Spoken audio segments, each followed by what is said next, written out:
இருதயவியல்ல Richard S ராஸோடைய மிகப்பெரிய சாதனைகள் என்னென்னன்றத பார்க்கலாம். ரிச்சர்ட் எஸ் ராஸ் அமெரிக்காவை சேர்ந்த ஒரு இருதய நோய் நிபுணர். இவர் 1924 ஜனவரி 18 அன்னைக்கு யுனைடெட் ஸ்டேட்ஸில் இருக்கிற இந்தியானாவுடைய வெயின் கவுண்டியில் இருக்கிற ரிச்மண்டில் பிறந்தாங்க. இவருடைய ஃபுல் நேம் ரிச்சர்ட் ஸ்டார் ராஸ். இவர் 1947 ஆண்டு அந்த யுனைடெட் ஸ்டேட்ஸில் இருக்கிற மேசச்சூசட்ஸோடைய பாஸ்டனில் இருக்கிற ஹார்வர்ட் மெடிக்கல் ஸ்கூலில் மருத்துவ படிப்பை முடித்தாங்க. அதை தொடர்ந்து இவர் அதே யுனைடெட் ஸ்டேட்ஸில் இருக்கிற மேரிலாண்டோடைய பால்டிமோரில் இருக்கிற ஜான்ஸ் ஹாப்கின்ஸ் ஹாஸ்பிட்டலில் கார்டியாலஜின்ற இருதயவியலில் பயிற்சி பெற்றாங்க. பின்னர் இவர் ஒரு கார்டியாலஜிஸ்ட், அதாவது இருதய நோய் நிபுணர் ஆனாங்க. அதை தொடர்ந்து இவர் கார்டியோவாஸ்குலர் ரிசர்ச்சில், அதாவது இதயத்தை சுற்றி இருக்கக்கூடிய இரத்த நாளங்கள் பற்றின ஆராய்ச்சியில் ஈடுபட தொடங்கியிருந்தாங்க. அந்த காலத்துலலாம் இதய தமனிகளில் அடைப்பு இருந்தாலோ அல்லது இதய தமனிகள் சுருங்கி இருந்தாலோ நேரடியாக பார்த்து தெரிஞ்சுக்க முடியாது. அதுக்கு பதிலாக நோயாளிகளினுடைய அறிகுறிகளை அடிப்படையாக வச்சு தான் நோயாளிகளுக்கு இந்த மாதிரியான இருதய நோய் இருக்கும் அப்படின்னு சொல்லி இருதய நோய் நிபுணர்கள், அதாவது கார்டியாலஜிஸ்ட் அனுமானிப்பாங்க. புரிகிற மாதிரி சொல்லணும்னா, இப்போ ஒரு நபருக்கு பயங்கரமாக நெஞ்சு வலிக்குது, அதுலேயும் குறிப்பாக கடுமையான வேலையை பார்க்கும்போதும் அல்லது வலுவான ரொம்ப வலுவாக இருக்கக்கூடிய வெயிட்டை தூக்கும் போதும் நெஞ்சு வலிக்குதா அப்படின்னு கேட்பாங்க. அப்போ உண்மையிலே அந்த மாதிரி சூழ்நிலையில் நெஞ்சு வலிக்குது அப்படின்னா அப்போ ஹார்ட்டில் ஏதோ பிரச்சனை இருக்குது அப்படின்னு சொல்லி அனுமானிப்பாங்க. அதுக்கப்புறமா வேறு சில அறிகுறிகளை ஃபிசியலாஜிக்கலாக, அதாவது உடலில் வேறு ஏதேனும் பாதிப்பு இருக்கா அப்படின்னு சொல்லி எக்ஸ்ரே எடுத்து பார்ப்பாங்க. எக்ஸ்ரேயில் இதயம் தெரியும். இதயம் ஏதாவது வீங்கி இருந்தால் மட்டும் அந்த வித்தியாசத்தை புரிஞ்சுக்கிட்டு இதயத்தில் ஏதோ பாதிப்பு இருக்குது அப்படின்னு தெரிஞ்சுக்க முடியும். அதே சமயம் நுரையீரலில் ஏதாவது பாதிப்பு இருக்கா, நீர் கோர்த்து இருக்கா அப்படின்லாம் பார்ப்பாங்க. இதெல்லாமே இதயத்தில் ஏற்படக்கூடிய, குறிப்பாக இதய தமனிகளில் ஏற்படக்கூடிய பாதிப்புகளின் விளைவுகளாக நடக்கக்கூடிய அறிகுறிகள். ஸோ அதெல்லாத்தையும் தான் ஃபஸ்ட்டு பரிசோதிப்பாங்க. அதுக்கப்புறம் நான் சொன்ன எக்ஸ்ரே, அதையும் தாண்டி ஸ்டெத்தஸ்கோப்பை வச்சு மார்பிளை வச்சு சவுண்டை கேட்பாங்க. இப்போ ஹார்ட் பீட் லப் டப் அப்படின்னு இல்லாமல் அதில் வேறு ஏதாவது ஒரு ஊசிங்கான சவுண்டோ அல்லது ப்ளூயிங்கான சவுண்டோ ரேப்சிங்கான சவுண்டோ அல்லது டல் சவுண்டோ கேட்டது அப்படின்னா அப்போ ஹார்ட் அப்நார்மலாக இருக்குது, ஏதோ பிரச்சனை இருக்குது அப்படின்னு சொல்லி தெரிஞ்சுப்பாங்க. இந்த மாதிரி தான் இருந்தது. அதுக்கு மாறாக நேரடியாக இரத்த நாளங்களுக்குள்ள, குறிப்பாக தமனிகளுக்குள்ள எந்தெந்த இடத்துல அடைப்பு இருக்குது, எங்கேயாவது சுருங்கி இருக்கா, இதெல்லாம் தெரிஞ்சிக்கவே முடியாது. அப்பேற்பட்ட சூழ்நிலையில் தான் 1960களில் ரிச்சர்ட் எஸ் ராஸ் ரசல் மோர்கன் அப்படின்ற இன்னொரு இருதய நோய் நிபுணர் கூட இணைஞ்சு கோரினரி சினி ஆஞ்சியோகிராஃபி அப்படின்ற ஒரு மெத்தடை இன்ட்ரடியூஸ் பண்ணாங்க. இது ஒன்றும் கிடையாது. இப்போ ஒரு கான்ட்ராஸ்டான டையை, ஒரு சாயத்தை எடுத்துப்பாங்க.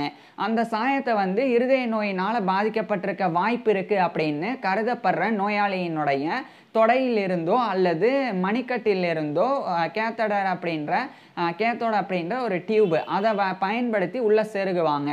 செருகின பிறகு அந்த டியூப்ல இருந்து தான் நான் சொன்ன அந்த கான்ட்ராஸ்டான டை, அந்த சாயத்தை ஹை ப்ரெஷரில் உள்ளே செலுத்துவாங்க.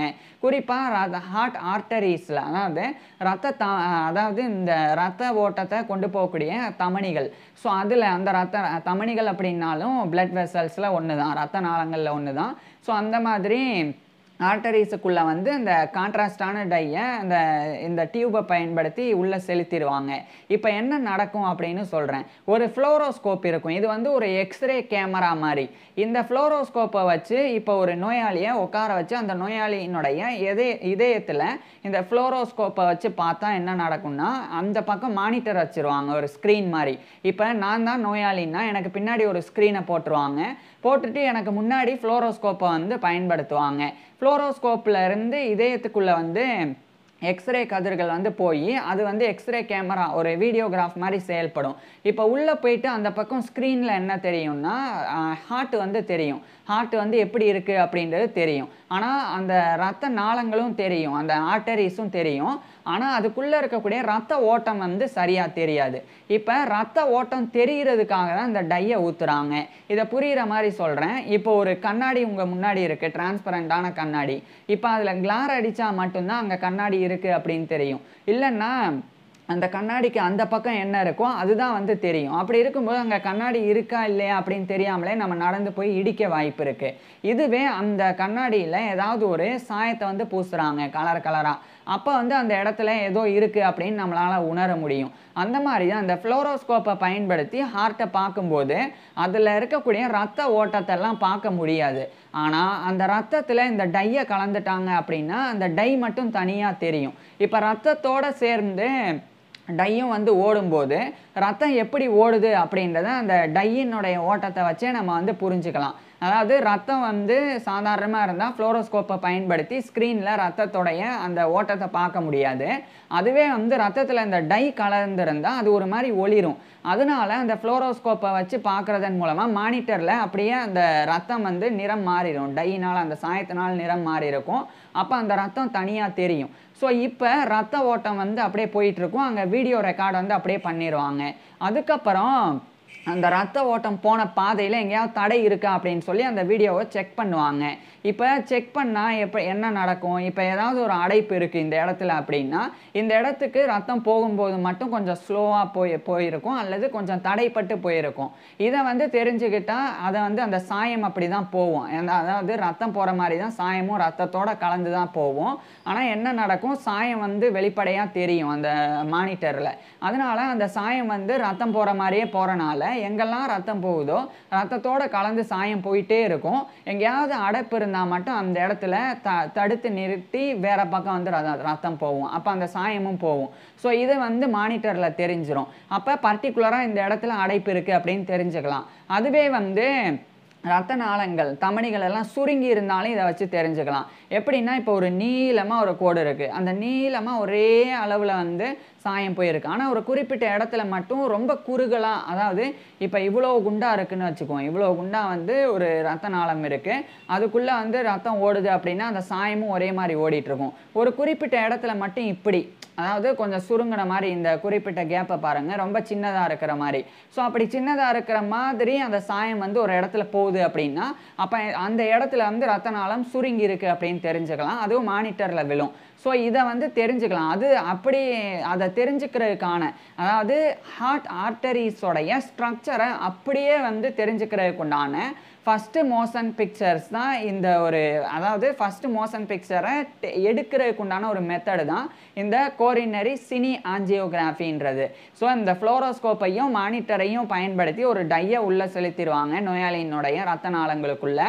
அந்த டை வந்து எந்த பக்கம்லாம் போகுதோ அது எல்லாத்தையுமே வந்து அப்படியே ரெக்கார்ட் பண்ணிடுவாங்க எக்ஸ்ரே கேமரா மூலமாக அந்த ஃப்ளோரோஸ்கோப்பை பயன்படுத்தி. அதுக்கப்புறம் அதை பார்ப்பாங்க. எங்கேயாவது தடை இருந்தாலோ அல்லது குறுகிய பாதை இருந்தாலோ அங்கே வந்து பாதிப்பு இருக்குது அப்படின்னு தெரிஞ்சுக்கலாம். ஸோ முதல் முறையாக இதே தமனிகளில் இருக்கக்கூடிய பாதிப்புகளை விசிபிளாக பார்த்து வெளியே இருந்தே ஒரு உயிரோடு இருக்கக்கூடிய மனிதனுடைய உடம்புக்குள்ளே இருக்கிற ரத்த நாளங்களில் என்ன மாதிரியான பாதிப்பு இருக்குது அப்படின்றத விசிபிளாக தெரிஞ்சிக்கக்கூடிய அளவுக்கு ஒரு முறையை இவங்க உருவாக்கியிருந்தாங்க, இந்த ரிச்சர்ட் எஸ் ராஸும் அந்த ரசல் மோர்கனும். ஸோ அதுதான் வந்து இந்த கோரினரி சினி ஆஞ்சியோகிராஃபி அப்படின்றது. இது பிற்காலத்தில் இன்னும் மேம்படுத்தப்பட்டது. இது 1960களினுடைய ஆரம்ப காலகட்டத்தில் இவங்க அறிமுகப்படுத்தினாங்க. இது மென்மேலும் வந்து மேம்படுத்தப்பட்டு இன்றைய காலகட்டத்தில் ரொம்ப அட்வான்ஸ்டாலாம் இருக்குது. ஆனால் அந்த காலகட்டத்தில் இதுவே வந்து டயக்னாஸ்டிக்கில் அட்வான்ஸ்மெண்ட்டாக இருந்தது.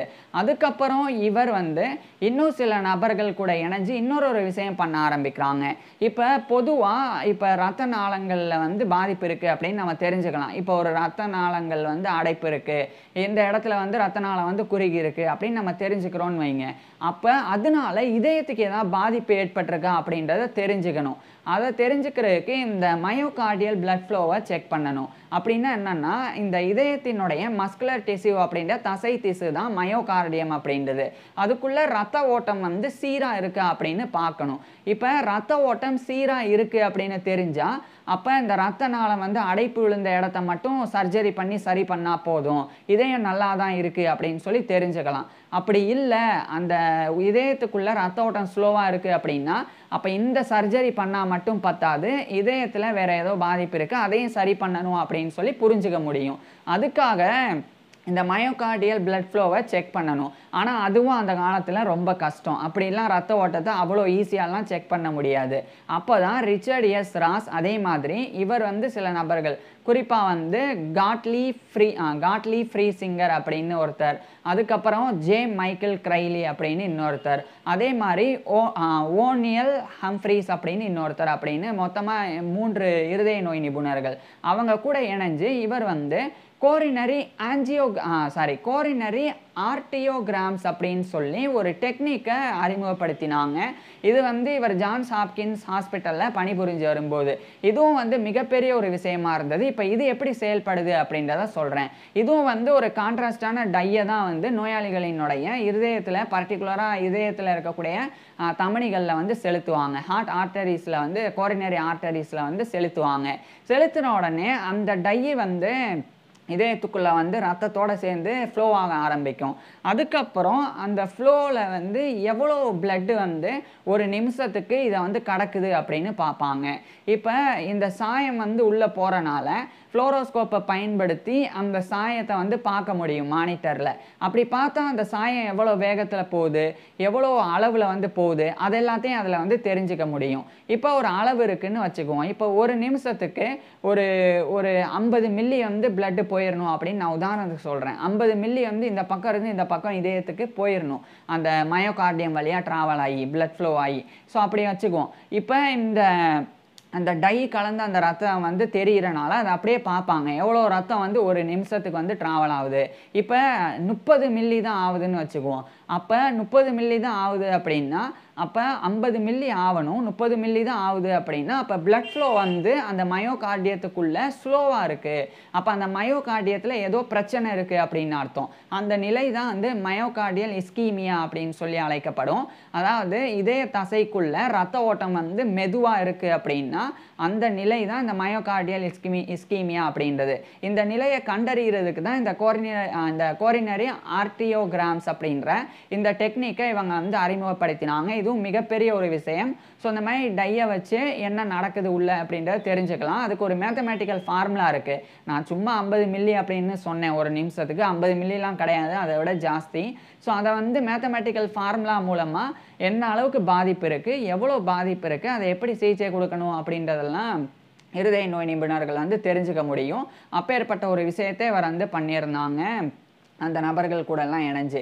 அதுக்கப்புறம் ரிச்சர்ட் எஸ் ராஸ் வந்து 1973ஆம் ஆண்டு அமெரிக்கன் ஹார்ட் அசோசியேஷனுடைய ஒரு பிரசிடெண்டாகவே நியமிக்கப்பட்டாங்க. அப்போ இவர் இந்த கார்டியோவேஸ்குலர் ரிசர்ச்சை மேம்படுத்தினாங்க. அதே மாதிரி கவர்மெண்ட் வந்து சில பாலிசி டிசிஷன்ஸ் வந்து எடுக்கிறதுக்கு, அதாவது கார்டியோவேஸ்குலர் டிசீஸ் வர்றவங்களை காப்பாற்றுறதுக்கும் அதை தடுக்கிறதுக்கும் சில பாலிசிலாம் கொண்டு வர்றதுக்கு இவர் முக்கிய காரணமாக இருந்தாங்க. அதுக்கப்புறம் 1974 வரைக்கும் அமெரிக்கன் ஹார்ட் அசோசியேஷனுடைய பிரசிடெண்டாக இவர் இருந்து விலகினாங்க. அதுக்கப்புறம் 1975ஆம் ஆண்டு Johns Hopkins University School of Medicine, இது வந்து இவர் பணிபுரியக்கூடிய ஜான்ஸ் ஹாப்கின்ஸ் ஹாஸ்பிட்டலுடைய ஒரு அங்கம் தான். அந்த யூனிவர்சிட்டியினுடைய டீனா இவர் நியமிக்கப்பட்டாங்க. அது மட்டும் இல்லாமல் வைஸ் பிரசிடென்ட் ஆஃப் மெடிசனாகவும் அந்த யூனிவர்சிட்டியில் இவர் நியமிக்கப்பட்டாங்க. இந்த பொறுப்பில் 1975லேருந்து 1990 வரைக்கும் இவர் இருந்தாங்க. அப்போ இவர் பல மாற்றங்களையும் முன்னேற்றங்களையும் ஏற்படுத்தினாங்க. குறிப்பாக அந்த யூனிவர்சிட்டியில் கார்டியோவேஸ்குலர் அதுக்குண்டான என்டோவ்மெண்ட் வந்து நிறைய ப்ரொஃபஸர்ஷிப், கிட்டத்தட்ட 29 ப்ரொஃபஸர்ஷிப்ஸை இவர் வந்து உருவாக்கினாங்க. அது மட்டும் இல்லாமல் மாணவர்களுக்கும் அதே மாதிரி மருத்துவ ஆராய்ச்சியாளர்களுக்கும் நல்லா புரியும்படி நிறைய விஷயங்களை இவர் வந்து எடுத்துரைச்சாங்க. குறிப்பாக இந்த ஹார்ட் டிசீஸை வந்து தடுக்கிறதுக்கு 3 விஷயங்கள் பண்ணணும் அப்படின்னு இவர் சொன்னாங்க. ஒன்று, பிளட் ப்ரெஷரை கட்டுப்படுத்துறது, ஹைப்பர் டென்ஷன். அதிகமாக யாருக்கு பிளட் ப்ரெஷர் இருக்கோ அவங்களுக்கு ஹார்ட் டிசீஸ் வருது, மாரடைப்பு இது போன்றது. ஸோ அந்த ஹார்ட் டிசீஸை தடுக்கணும் அப்படின்னா ஹைப்பர் டென்ஷன் வராமல் பார்த்துக்கணும், பிபியை வந்து கண்ட்ரோலில் வச்சுக்கணும் அப்படின்னு இவர் சொன்னாங்க. இன்னொரு விஷயம் வந்து ஸ்மோக்கிங். யாரெல்லாம் வந்து அதிகமாக சிகரெட் பிடிக்கிறாங்களோ அவங்களுக்கு வந்து இதயத்தில் பாதிப்பு ஏற்படுது அப்படின்றத இவர் தெரியப்படுத்தினாங்க. ஸோ புகைப்பிடிக்கக்கூடாது அப்படின்னு இவர் வலியுறுத்தினாங்க. மேலும் மருத்துவர்கள்கிட்டையும் இதை தெரிவித்தாங்க. மருத்துவர்கள் வந்து நோயாளிகள்கிட்ட இதை வலியுறுத்தணும், அப்படி சொன்னால் தான் அவங்க கேட்பாங்க அப்படின்னு சொல்லி இருதய நோய் நிபுணர்கள்கிட்டலாம் இதை வந்து வலியுறுத்தினாங்க. இந்த மாதிரி வரக்கூடிய நோயாளிகள்கிட்ட ஸ்மோக்கிங்லாம் பிடிக்க வேணாம் அப்படின்னு சொல்லுங்கள் அப்படின்னு. அதுக்கப்புறம் வந்து 3ஆவதாக இன்னொரு விஷயத்தையும் இவர் வந்து சொன்னாங்க. இந்த ஹைப்பர் டென்ஷன் மாதிரி அதே மாதிரி இந்த ஸ்மோக்கிங் மாதிரியே ஹை கொலஸ்ட்ரால் லெவல் அதையும் கட்டுப்படுத்தணும். கொலஸ்ட்ரால் அளவு அதிகமாக இருந்தாலும் இருந்தாலும் ரத்த நாளங்களுக்குள்ள அடைப்பு அதை வந்து ஏற்படுத்தும், அதன் மூலமாகவும் மாரடைப்பு ஏற்படும் அப்படின்ற அந்த விழிப்புணர்வையும் இவர் ஏற்படுத்தினாங்க. இந்த மாதிரி பல்வேறு விஷயங்கள் இவர் செஞ்சு வந்தாங்க. மேலும் அந்த யூனிவர்சிட்டியில் இவர் பண்ண ஆராய்ச்சி அதே மாதிரி இவர் பண்ண விஷயங்கள் காரணமாக ஃபெடரல் பயோமெடிக்கல் ரிசர்ச் ஃபண்டு தரப்பிலிருந்து நிறைய நிதி வந்து இந்த யூனிவர்சிட்டிக்கு வழங்கப்பட்டது. எந்த அளவுக்குன்னா அந்த காலத்தில் வழங்கப்பட்டு வந்த நிதியில் அப்படியே வந்து டபுள் மடங்கு நிதி அந்த யூனிவர்சிட்டி கிடைச்சது. அதனால் அந்த யூனிவர்சிட்டியோடைய டிபார்ட்மெண்ட் ஆஃப் கார்டியாலஜி இன்னும் மிகப்பெரிய வளர்ச்சியை நோக்கி போக ஆரம்பிச்சிருந்தது. மேலும் நேஷனல் இன்ஸ்டிடியூட்ஸ் ஆஃப் ஹெல்த் அதனுடைய ஃபண்டும் வந்து அந்த யூனிவர்சிட்டிக்கு அதிகமாக கிடைக்க ஆரம்பிச்சிருந்தது. இது மாதிரி பல்வேறு விஷயங்கள் பண்ணாங்க. அதுக்கப்புறம் 1990 இவர் வந்து ரிட்டையர் ஆகிட்டு இவர் வந்து Richard Starr Ross Fund for Physician Scientist அப்படின்னு சொல்லி ஒரு ஃபண்டை வந்து இவர் வந்து உருவாக்கினாங்க. இது என்ன அப்படின்னா இவருடைய பேரில் நிறுவிட்டு எந்தெந்த மருத்துவ மாணவர்கள் எல்லாம் ஆராய்ச்சியில் ஈடுபடணும் அப்படின்னு விரும்புகிறாங்களோ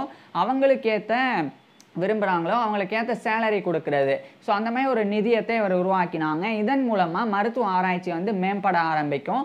இதன் மூலமாக பெரிய பெரிய சிக்கலான நோய்களுக்கு உண்டான தீர்வுகள் கூட கிடைக்க வாய்ப்பு இருக்குது. அதனால் இவர் வந்து இதை பண்ணாங்க. இப்படி வாழ்நாள் முழுக்க மருத்துவத்துக்கு இவர் இவ்வளோ பங்களிப்புகள், குறிப்பாக இருதயவியலுக்கு இவ்வளோ பங்களிப்புகள் வந்து கொடுத்தாங்க. இதனாலேயே மருத்துவ வரலாற்றில் இன்றியமையாத ஒரு இடத்துல இவர் வந்து இருக்கிறாங்க. ஸோ இப்பேற்பட்ட ரிச்சர்ட் எஸ் ராஸ் இறுதியாக 2015ஆம் ஆண்டு இவர் இப்பேற்பட்ட ரிச்சர்ட் எஸ் ராஸ் வந்து இறுதியாக 2015ஆம் ஆண்டு இவருடைய 91 வயசில் உயிரிழந்தாங்க.